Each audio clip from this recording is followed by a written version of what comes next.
Good morning, everybody. So, I'll try not to talk for too very long, but we'll see what happens.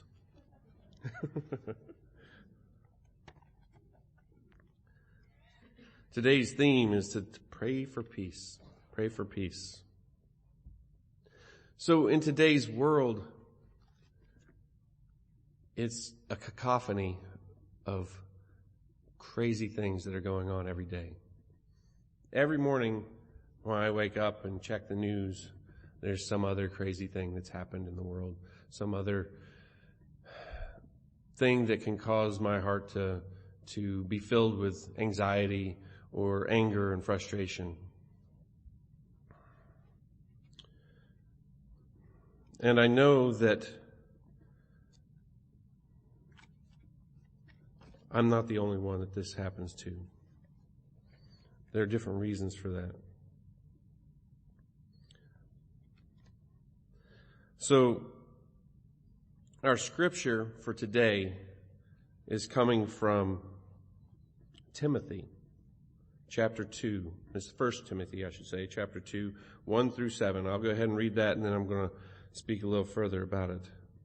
I beseech you, therefore, first of all, to offer to God petitions, prayers, supplications, and thanksgiving for all men, for king and for all the authorities, that we may live in a quiet and peaceable life, in all purity and godliness. For this is good and acceptable in the sight of God, our Savior, who desires all men to be saved and to return to the knowledge of the truths. For there is one God and one mediator between God and men, that man Jesus Christ, who gave himself as ransom for all, a testimony which came in due time.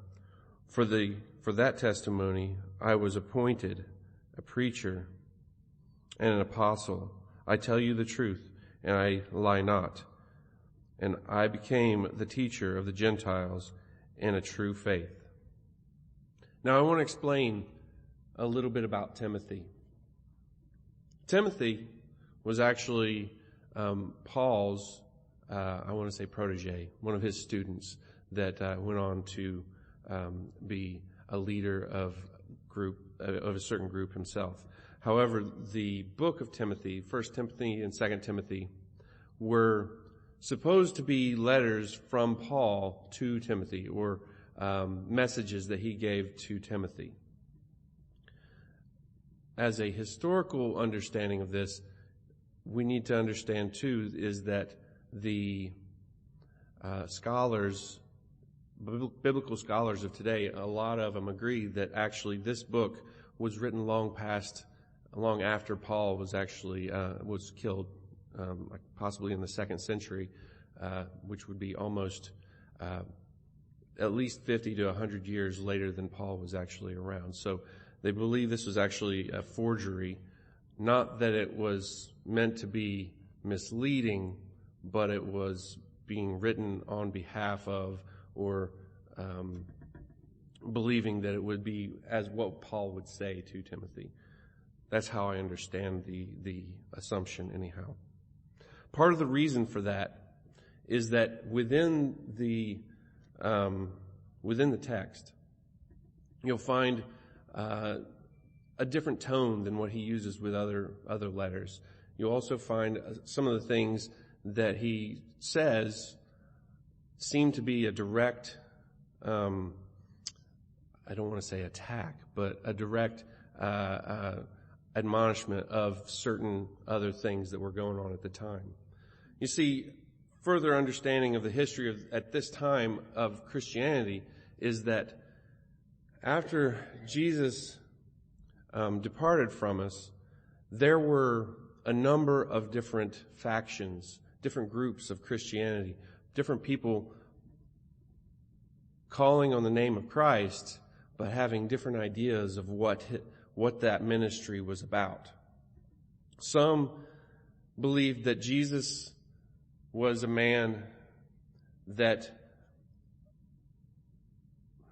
through his righteousness, through his the things that he did, and the ability for him to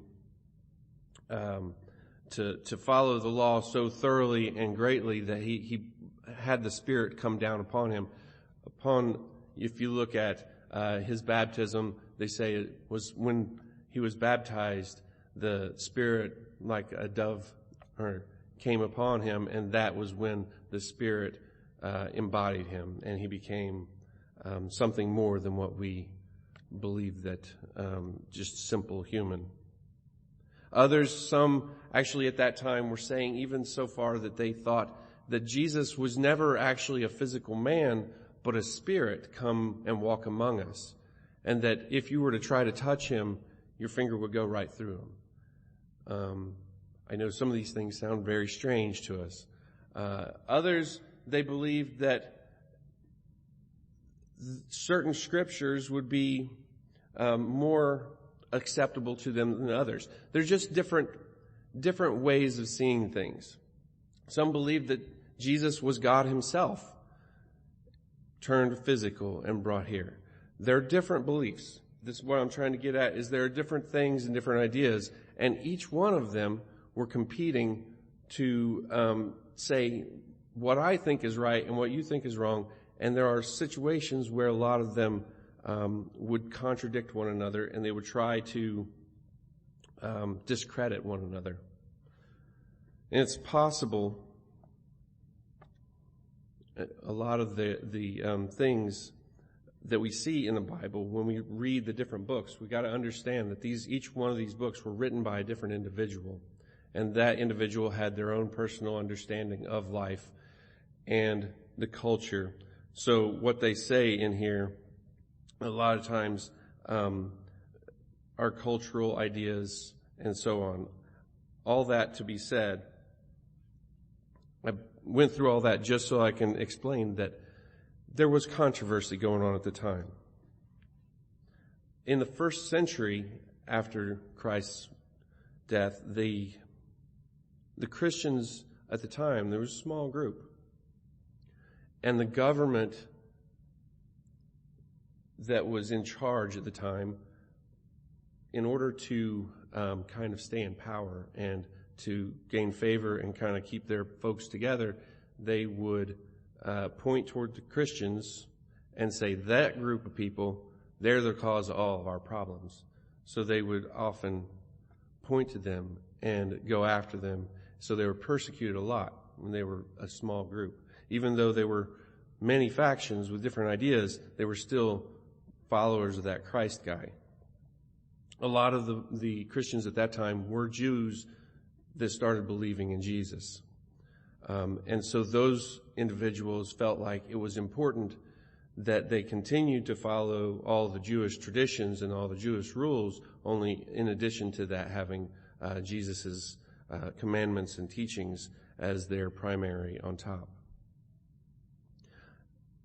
That being said, when the Gentiles started being accepted into it, there was a big debate on whether or not the Gentiles needed to be circumcised in order to be accepted as Christian brothers, and many other things that were going along. Do they have to follow the Jewish traditions in order to be Christian? So there were these differences that were eating at the group, and you would have people, whole groups of them, break and become different parts. We've experienced this ourselves in our church in the past. For instance, in the 80s, I believe it was the 80s, maybe it was the early 90s, I can't remember, the ordination of women into the priesthood. That broke our church in half because there's so many that were so appalled with the situation, they couldn't handle it. They didn't feel like it was right, so they went their own way and we went another way. I remember that whenever I was young, because my classmates that were also members of our church, they were the same age as me. I remember going to school after their parents had decided to leave our congregation, and being told that my family and I were all going to hell because we believed differently than they did, and that our church was now no longer acceptable and was terrible. So it's a demonization of people when you see somebody that's different, you start demonizing them. Anyway, after the first century, they started going into the second century. That's when Timothy was written. The Emperor Constantine decriminalized Christianity, and I don't know, it's my understanding, I think that he actually became a Christian and then said it's okay for anybody to be Christian, and Christians started building up. They started growing and becoming more powerful, or at least more popular. Still, the separations were there. They were arguing amongst themselves, but no longer being so persecuted by the government and others outside of that.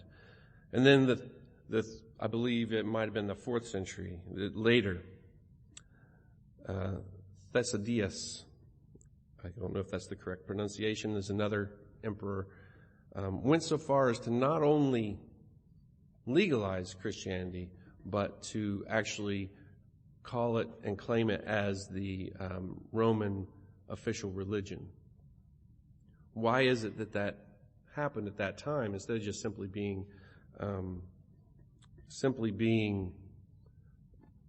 legal and okay to you or to be Christian or whatever? He decided to make it the official religion. Not only is that, but the church at the time, or a certain group of the church anyway, a section of them, he decided this is going to be the religion that everybody has to follow. He wanted to kind of bring unity to his kingdom by unifying one group, and set to that.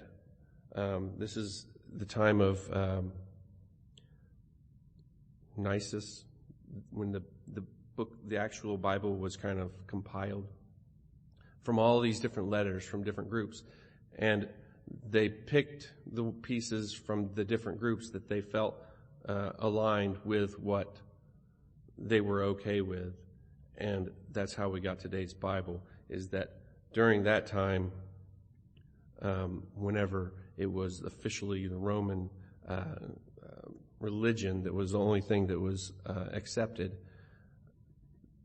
the books that they chose that were right is how we got the Bible that we have today.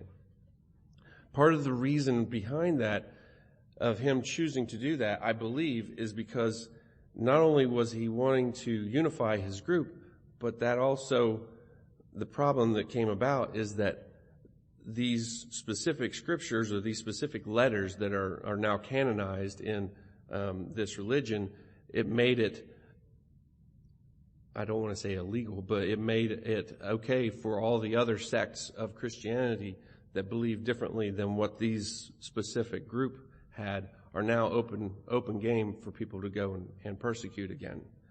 And so there was a lot of persecution again to those that didn't believe exactly as the emperor at the time. So that's one of the things that they did. Was one of the ways that people have done this for years in order to stay in power is to take a group of people, the majority, even if they have slightly different ideas, and they'll point to a minority group of some sort and say, this is the problem, this is where all the problems are, and demonize that one group all the time and say these folks are bad, so therefore everyone else, the majority, has a common enemy, per se. And this happens in our Bible a lot. It happens in history a lot. It's happened, that's where a lot of the suffering comes from, and a lot of the persecution is where somebody is demonizing others. We know that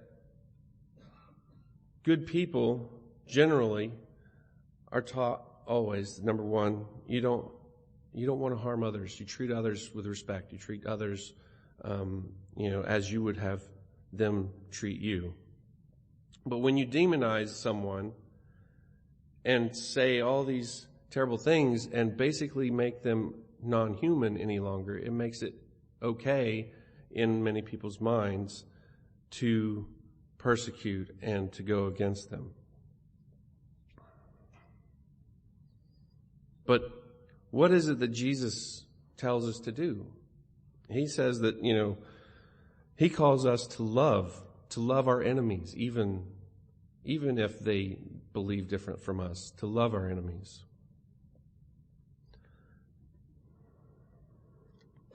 And pray for those who persecute you. He's saying this even when he himself was being persecuted, that you are to love your enemies.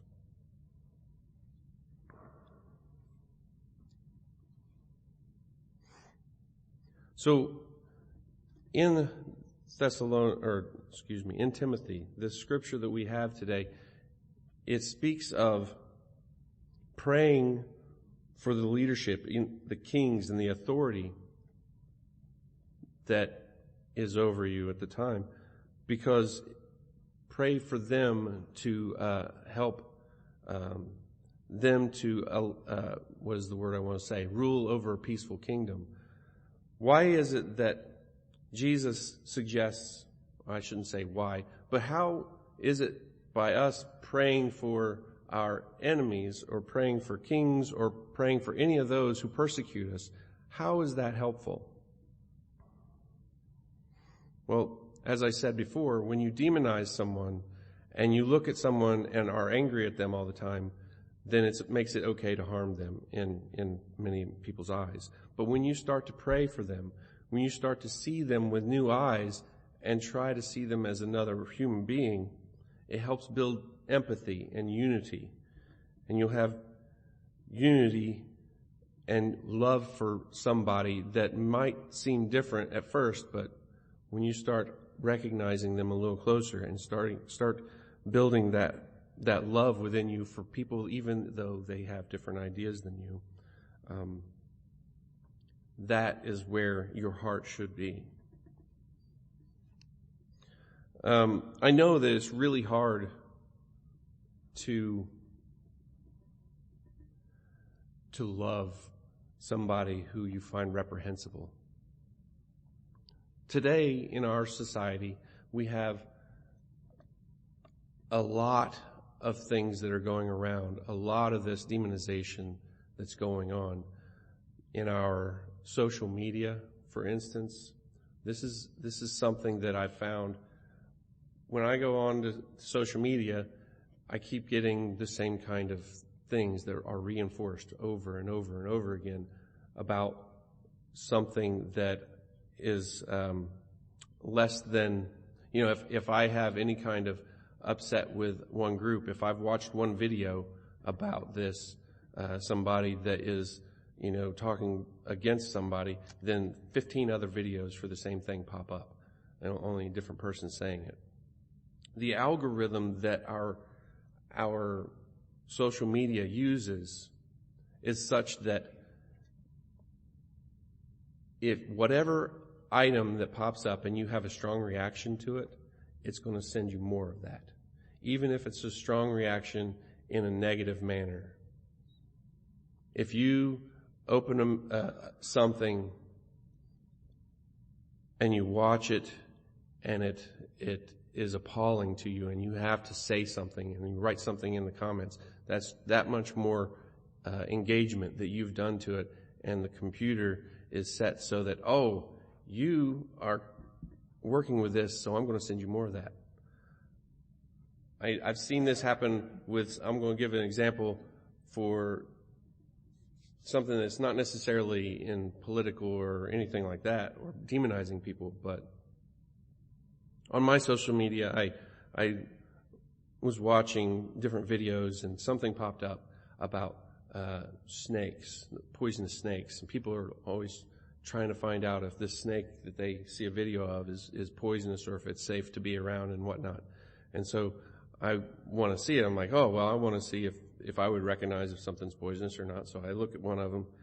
And, I'm not personally really all that fond of snakes, but they kind of creep me out, really. But I do want to be able to recognize whenever there's a poisonous snake around, so I know to stay away from it. And so I watched one of these videos. I didn't really do much other than just watch the whole thing so that I could see just how the thing acted. And it was interesting, but I'm like, okay, that's enough. But the next thing I know, I've got snakes coming up on every item. Every time I turn around, more snakes are showing up, and I've got this morbid curiosity sometimes. I guess I'll watch it again. Oh, yeah, that's kind of scary. But, so now I've got all these snake videos, and I really don't like snakes that much. I would kind of prefer to stay away from them as much as I can. But one of the things that I want to share is a quick little story from a Zen monk or Zen Buddhist. The Zen Buddhist master says to his student, so imagine this. You're holding a full cup of coffee. You have a full cup of coffee, and someone bumps into your shoulder, and you spill the coffee. Now, why did you spill that coffee? And the student looks and says, Master, well, obviously because the guy bumped me. He said, no, you didn't spill coffee because the guy bumped you. You spilled coffee because your cup was not full of water. Instead, you had coffee in that cup. So what does he mean by this? Where I'm going is that what you put in your cup, what you fill your cup with, is what will spill out of you when you're bumped. Or out of your cup when you're bumped. So if you're constantly watching or filling your cup with social media and things that are demonizing other groups, no matter what group that is, what side of the aisle you fall, if it's demonizing someone, then you've got that in your cup. And when something happens that will jostle you, that demonization is what's going to come out of your cup. That kind of anger and vitriol will come out of your cup because we consider ourselves to be loving people, even as Christians. However, when we fill our cups with the anger and hatred and things that we see on social media because it's there, and it's what we watch, then that will come out of us too. And that anger festers within your heart and makes it hard for you to have peace.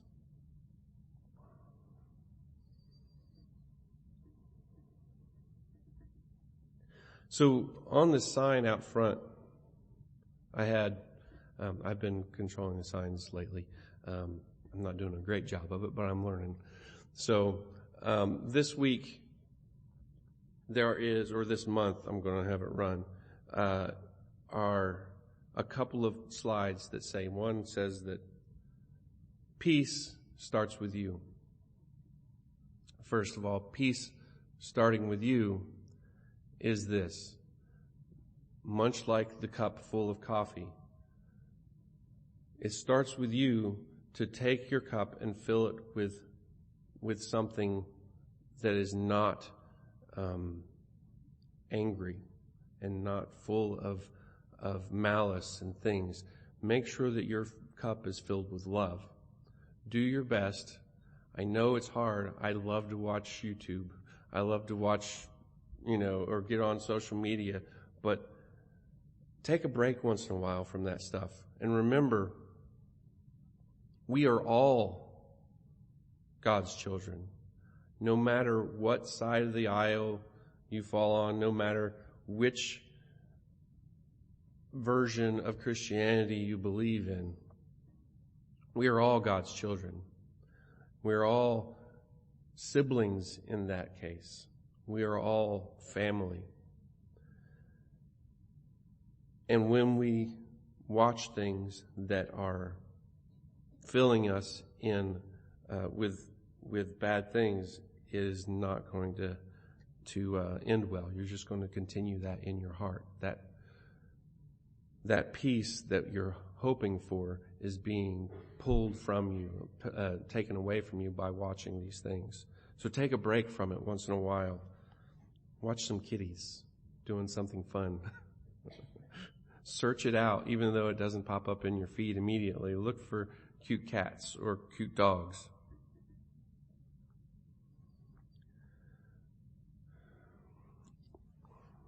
So,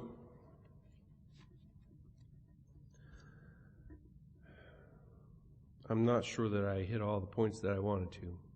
But when it comes to the scriptures, first of all, I would like for you guys to remember when you're reading them, keep an eye open and see whenever the individual is writing something that is obvious to be trying to demonize another, because it's in here some. And try to check the history and see where it was coming from. And it's very likely, for instance, just before this chapter, the previous chapter, this writer says something about a certain other individual that is preaching blasphemy, that how's he put it? I delivered him to Satan that's pretty harsh. And I think, if I'm not mistaken, it was about the situation where the other individual was believing that Christ came as a spirit, not as flesh, and that I could be wrong about the situation, but I know in here it also talks about in order to be in the right and following the right things, you have to believe in Christ in the flesh and not in the spirit. So it's very much some of the things in here, they're speaking directly to individuals that are of their time. So a lot of the things that you'll find in here are of the time, but at the same time, there are very good, wise things to be included, including this praying for the rulers and kings and the government. Because even if the government is not doing things the way you would like for them to do,